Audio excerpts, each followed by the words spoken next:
ഒരു കാര്യം കൂടെ പറഞ്ഞേക്കാം സണ്ണി ജോസഫിനെ കുറിച്ച്. ഞാനൊരു കത്തെഴുതി കൊടുത്താലേ അത് എഴുതി കൊടുത്തു എന്ന് പറയാനുള്ള രാഷ്ട്രീയ ആർജവത്ത് എനിക്കുണ്ട്. എന്നെ രാഷ്ട്രീയത്തിൽ ഞാൻ പ്രഗത്ഭനൊന്നുമല്ല, സാധാരണക്കാരനാണ്. ഒരു കത്ത് കൊടുത്താൽ AICCക്ക് ഒരു കത്ത് കൊടുത്താൽ കൊടുത്തെന്ന് ധൈര്യമായിട്ട് പറയും. കൊടുക്കാത്ത കത്ത് വ്യാജമായി ഉണ്ടാക്കിയാൽ കൊടുക്കാത്ത കത്ത് ആര് വ്യാജമായി ഉണ്ടാക്കിയും തെളിയിക്കാൻ വേണ്ടി അത് അറ്റം വരെ പോകും.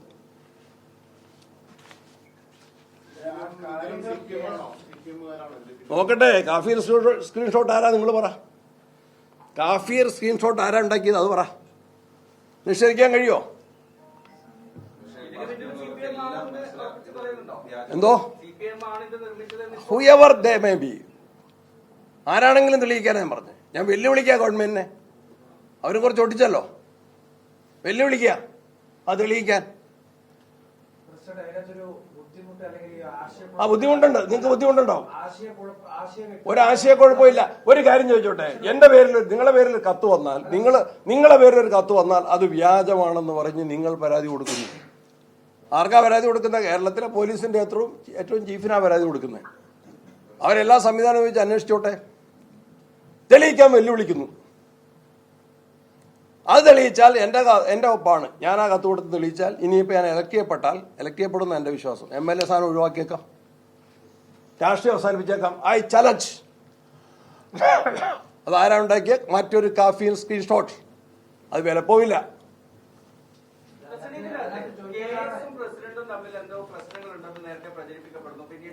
അദ്ദേഹം പറഞ്ഞെന്താ?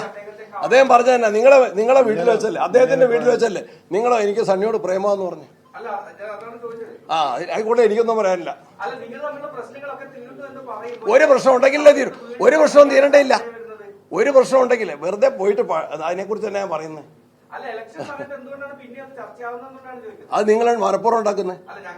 നിങ്ങൾ മനഃപൂർവ്വം ഉണ്ടാക്കുന്നത്. നിങ്ങളല്ലെങ്കിൽ രാഷ്ട്രീയ എതിരാളികൾ മനഃപൂർവ്വം ഉണ്ടാക്കുന്ന. കാഫിർ സ്ക്രീൻഷോട്ട് എങ്ങനെയാണ് ചർച്ച ചെയ്തത്? That is what is being repeated. അതിന്റെ തനിയാവർത്തനം. ഞാനിപ്പോ സണ്ണി ജോസഫിനെതിരെ ഒരു കത്ത് മറ്റൊരാൾക്ക് കൊടുക്കുന്നു. സാധാരണ ഞാൻ ആ കത്ത് നിഷേധിച്ചു. പക്ഷെ ആ കാര്യം സണ്ണി ജോസഫിനെ ബോധ്യപ്പെടുത്താൻ വേണ്ടി കഴിയുന്നില്ലെങ്കിൽ അത് എന്റെ കൂടി പരാജയമല്ലേ? ആ ചോദ്യം എനിക്ക് മനസ്സിലായിട്ടില്ല കേട്ടോ. അതായത് കെ സുധാകരനെ ആ ചോദ്യം എനിക്ക് മനസ്സിലായിട്ടില്ല. നമുക്ക് കോടതിയിൽ നിന്ന് കാണാം.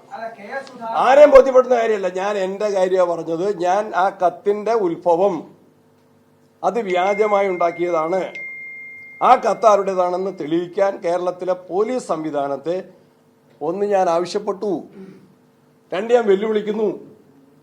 ഭരണ സംവിധാനത്തിന്റെ കള്ളക്കളിയിൽ പങ്കുള്ളതുകൊണ്ടും അറിയാവുന്നതുകൊണ്ടും അവര് മറ്റൊരു കാഫിർ സ്ക്രീൻഷോട്ടായിട്ട് ഇത് മാറുന്നുള്ളതുകൊണ്ടും അവരന്വേഷിക്കാതെ വന്നാൽ കോടതിയെ സമീപിക്കുമെന്ന് ഞാൻ പരസ്യമായിട്ട് പ്രഖ്യാപിക്കുന്നു.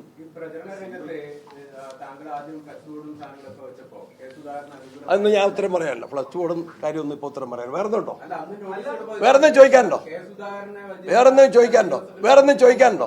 വേറെ ഇലക്ഷൻ കഴിഞ്ഞിട്ട് നമുക്ക് പറയാം. വോട്ടെണ്ണി കഴിഞ്ഞിട്ട് പറയാം. ഞങ്ങൾക്ക് ഗുണം ചെയ്തു. മാർക്സിസ്റ്റ് പാർട്ടിയുടെ ശബരിമല കൊള്ളയും അയ്യപ്പ സംഗമത്തിന്റെ മറവിലുള്ള മോഷണവും ഒന്നുകൂടി മറനീക്കി വ്യക്തമാക്കാൻ അവരുടെ ദുരാരോപണം ഞങ്ങളെ സഹായിച്ചു. അത് നികേഷിനെതിരെ നടപടി ഞാൻ പരാതി കൊടുത്തിട്ടുണ്ട്. KPCC പരാതി കൊടുത്തിട്ടുണ്ട്. ആ അക്കൗണ്ട് നിങ്ങൾ കോമൺ സെൻസ് ഉള്ളവരാണല്ലോ. നിങ്ങൾ മാധ്യമപ്രവർത്തകർ സാധാരണക്കാൾ നിങ്ങൾ പഠനമുള്ളവരും വിദ്യാഭ്യാസമുള്ളവരല്ലേ. നിങ്ങൾ അന്വേഷണാത്മക പത്രപ്രവർത്തനമല്ലേ, മാധ്യമപ്രവർത്തനമല്ലേ. എന്നാൽ പിന്നെ നികേഷിനോട് എൻ്റെ സുഹൃത്താണല്ലോ, MBR മകനല്ലേ നികേഷ്. എന്നാൽ പിന്നെ അക്കൗണ്ടിൻ്റെ നമ്പറും ആ ബാങ്കിൻ്റെ ബ്രാഞ്ചും ഒന്ന് പറഞ്ഞാൽ പോരെ.